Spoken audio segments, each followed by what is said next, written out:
Hello and welcome back to the channel. After the delay of Starfield and Redfall, a lot of gamers have been publicly announcing their cancellation of Game Pass on Twitter, which of course would mean that they've had Game Pass for the last 6 months without any exclusive releases and were willing to wait another 6 months as long as they got an exclusive release in November.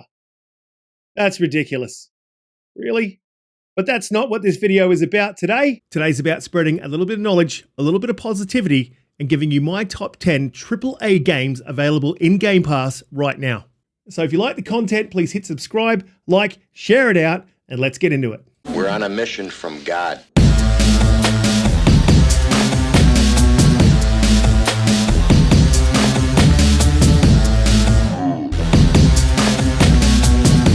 The first game out of the gate for this video is Marvel's Guardians of the Galaxy. It's a third-person action adventure. You'll only be playing as Peter Quill throughout this game, and you are not able to directly control the other Guardians. However, you are able to issue commands during battle to employ their attacks against the enemy. The story in this Marvel game is top-notch, with many players stating they prefer it to the movies.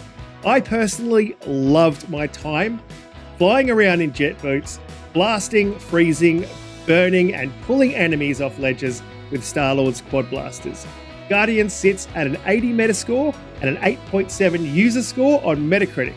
If you haven't played this one, I highly recommend diving in.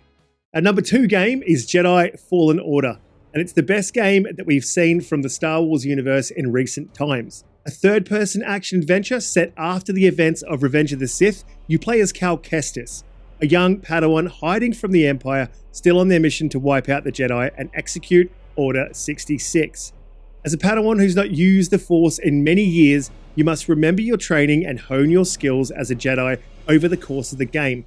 The lightsaber combat here is second to none. It has a lot of Souls-like elements, but isn't completely defined by that genre. Its control scheme is jarring initially, but sticking with this title is a worthy and rewarding choice. Its traversal is fluid and precise.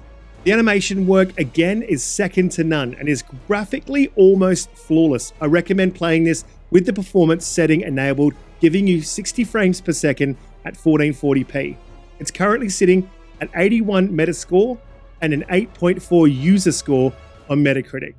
Our next AAA banger is Doom Eternal. Doom held the title for much of the 90s as king of the first-person shooters, and came back to take the title in 2016. Doom Eternal solidified its dominance with this entry in the series in 2020. Not a whole lot more needs to be said other than its brutally fast-paced, furious and challenging combat is best in class. Shooting, blasting and bashing your way through hell has never been more fun. The addition of the mid-air dash gives this new iteration a new level of depth in combat and traversal in its hellish landscape. Graphically, Doom is the best showcase for the Xbox Series X's capabilities, effortlessly running at my recommended setting of 800p in ray tracing mode, locked at 60 frames per second. Doom 2020 is a must-play if first-person shooters are your genre. Doom Eternal is currently sitting at an 88 Metascore with a 9.0 user score on Metacritic. Gears Tactics is a criminally underrated departure from the Gears of War franchise's standard fare. An RTS in the vein of XCOM with a heavy focus on cover-based shooting, with the Coalition's stamp of quality going into every facet of the game. As RTSs go, it's as fast-paced as you'll get from the genre, with battle after battle to reach the objective and progress the story, which takes place 12 years prior to the original Gears of War, and focuses primarily on 2 new characters, Gabe Diaz, a jaded but decorated lieutenant colonel who was a key player in the Pendulum War's victory, and Sid Redburn, a major who for years has been involved in the more shady top-secret side of being a Gear. Aside from its playstyle, this gives you everything you know and love from a Gears franchise. A great story, graphically stunning, and some of the best animation work you'll see in gaming. If you're new to real-time strategy games or are curious and want to try the genre, I couldn't think of a better place to start. Gears Tactics runs at a locked 4K and 60 frames per second. It's currently sitting at an 82 Metascore and a criminal 7.5 user score on Metacritic. One of the best games on this list, Hellblade's Senua's Sacrifice. The first game of the now in development sequel, Senua's Sacrifice is a dark, gritty, emotional game about a Celtic woman's descent into and journey through madness. A third-person action-adventure, Hellblade doesn't just touch on Senua's mental health issues, it leans into them in such an engaging way that before I knew it, the 7-hour campaign was at an end. The use of sound in this game is stunning, and I recommend you play Senua's Sacrifice with headphones. Her voices of insanity are constant companions, both berating and encouraging, and creating an ambience of fear that I've never experienced in another game. Again, I cannot emphasize how good the sound design of this game is, and it must be experienced to be believed. The story is heartbreakingly soul-crushing and beautifully uplifting all at once. The combat in Hellblade is fun initially, becoming serviceable and a little repetitive towards the end. However, each chapter requires some combat, genuinely clever puzzle solving, and some exploration, keeping the game fresh and moving. I recommend playing Senua's Sacrifice on resolution mode with dynamic 4K and 60 FPS. It does also offer an enriched ray tracing mode at 4K with 30 FPS if that's your preference. Hellblade Senua's Sacrifice currently sits at an 88 Metascore and an 8.0 user score on Metacritic. One that definitely could not be missed from the list of AAAs on Game Pass is Forza Horizon 5. It offers everything that its predecessor had become synonymous with: seasons, a massive multiplayer sandbox world, a weekly festival playlist, the Eliminator, a car-based battle royale that hits all the right notes, the Super 7, a player custom stunt-based challenge mode where players create their own challenges and share them in the community. 5 adds to this with a crazy amount of extra content, with visual upgrades, and even the sound is next level in Forza 5. The graphics in Forza have always been stunning, but this most recent iteration stepped up its game in a tremendous way, from its stunning light, dust and particle effects, to car exteriors, to interiors. The sheer number of paint, decal, tunes and upgrades are overwhelming. The Mexican landscape has been painstakingly recreated from photogrammetry, the dynamic weather and the sky also taken from a full year of 8K photogrammetry. Playground added more than 200 recorded car sounds from behind the rear wheel to behind the steering wheel. They've added an event build toolset, which I'll be honest, I've spent only a little time with, but that doesn't make it any less cool, as some of the community built events are just as good as playgrounds themselves. There's so much more to add here, but I'll simply say I was not a racing fan, but Horizon 5 has made a believer out of me. I recommend playing Horizon in performance mode at dynamic 4K 60 frames per second, in which I have never seen the draw distance, resolution, or frames drop once. Forza Horizon 5 currently sits at a Metascore of 92 and a user score of 8.2. Please note though that at the time of release, some of the more immature of the community tried to review bomb, so that score is in reality likely to be a lot higher. A dark and gritty game showing up in this list is Batman Arkham Knight.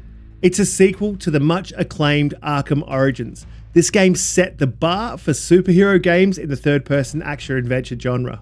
Arkham Knight has you facing off against Gotham's many villains, but it's the Arkham Knight and Scarecrow orchestrating the chaos that ensues. The story isn't the best of the series, but it by no means is below par, and it keeps you moving throughout the city's main objectives at a pace that you decide whilst you explore, acquiring XP, collectibles, and upgrades. The Batmobile was leaned on heavily throughout the game, and its implementation was not to everyone's taste, though I found it serviceable, and it certainly hasn't affected my enjoyment of the game. Traversal throughout the city has you feeling as if you are the Bat himself. It ties into the melee-based combat system that you see Insomniac adopt in Spider-Man and Miles Morales later in the generation, and we'll likely see it return in Gotham Knights, which is exciting as it leads the way in action-adventure combat even 7 years after its release. Arkham Knight sits at an 85 Metascore with a 7.2 user score on Metacritic. Our next AAA is one that I have not yet managed to complete, so a quick disclaimer, I haven't played all of the Mass Effect games. I'm currently moving through the Legendary Edition, but it can't be missed from the list. This action RPG third-person shooter hit all the right notes to earn its classic status. Its story, led by Commander Shepard, is rich in lore and masterfully told. The combat is janky in 1, but I'm told it's much improved in 2 and 3. Remastered, it's a huge improvement on the original. Capable of running up to 120 frames per second and 60 frames per second on the Series X. The Legendary Edition includes all of the single-player base content and over 40 DLC from the original Mass Effect, Mass Effect 2 and Mass Effect 3. As always, I recommend Performance Mode, a dynamic 4K at 60 FPS or 120 if you have a capable TV. In lieu of Starfield, this will be satiating my sci-fi RPG craving until 2023. Mass Effect Legendary Edition currently sits at 90 Metascore and a fanboy-affected user score of 6.7. AAA horror Resident Evil, arguably the grandfather of horror games, has made a return to its roots with Resident Evil 7. This game has nailed horror and never failed to give me that anxious feeling when rounding a dark corner, the excellent sound design always hinting at a hidden menace, and some solid jump scare moments truly gave me a feeling of nostalgia for this franchise that so many others in the genre never achieve. A change to first-person perspective in this game had me holding off playing this masterpiece of horror until the announcement of Resident Evil 8. I felt I had to give it a chance so I could get across the story, and I'm so glad that I did. There are some pacing issues and some slight graphical hitches, but nothing that would hold me back from recommending it. A slight caveat here is that Resident Evil is leaving Game Pass soon. However, I have a feeling that we'll be seeing Resident Evil 8 hit Game Pass in the very near future. Do yourself a favour though, jump on this one as soon as you can. I usually don't vibe with first person unless it's a shooter, but this game is something really special. Resident Evil is currently an 86 Metascore and an 8.0 user score on Metacritic. I couldn't do a Game Pass top 10 video without including the Gears of War series. This is one of my favourite franchises of all time. I love the story for the most part. My favourite character, of course, being Marcus Phoenix. His rugged, tough, dry, humid persona fits the world of Gears perfectly. And I've always loved that a grunt or a groan is his preferred method of communication. In later sequels, Marcus takes a backseat to his son JD, and further on in the series then Kate Diaz. That's Gabe Diaz's daughter from Gears Tactics. Some Gears of War games even spin off from the central story, such as Gears Judgment, which is a prequel to the main story. Gears is the king of cover-based shooters. The mechanics are perfectly suited to its style of play, and it takes very little time to get used to. Weapon feedback feels crisp, clean, and responsive. The animations that the Coalition are able to achieve, and even Epic in the early games, are absolutely astounding. Its graphics prowess are industry leading, including the latest release of the Gears 5 DLC Hivebusters. Gears of War is a must-play with Xbox's patented FPS boost and resolution upgrades. A small caveat here is that there are persistent rumours of a Master Chief style collection type Gears of War collection upgrade, so it may pay to wait until after Xbox's up-and-coming showcase. The Gears of War slew of games lands at 79 at its lowest to 94 at its highest, with user scores from 5.7 up to 7.7 on Metacritic, dependent on the game. If you haven't found value in any of those games that I've covered today, or for some reason you've managed to play every single one of those and complete them, I completely understand you cancelling a Game Pass. But if you do, that's absolutely awesome. Keep kicking on. There's plenty of games in Game Pass for you to play, and I'm sure that Xbox has got something up its sleeve coming on June 12th. Well, that's all for today. If you've made it this far, thank you very much for watching. If you are new here, please hit that subscribe button and that bell to know when I go live and or when I release a new video. And also hit that like button, share it out with your friends, and I'll see you in the next one.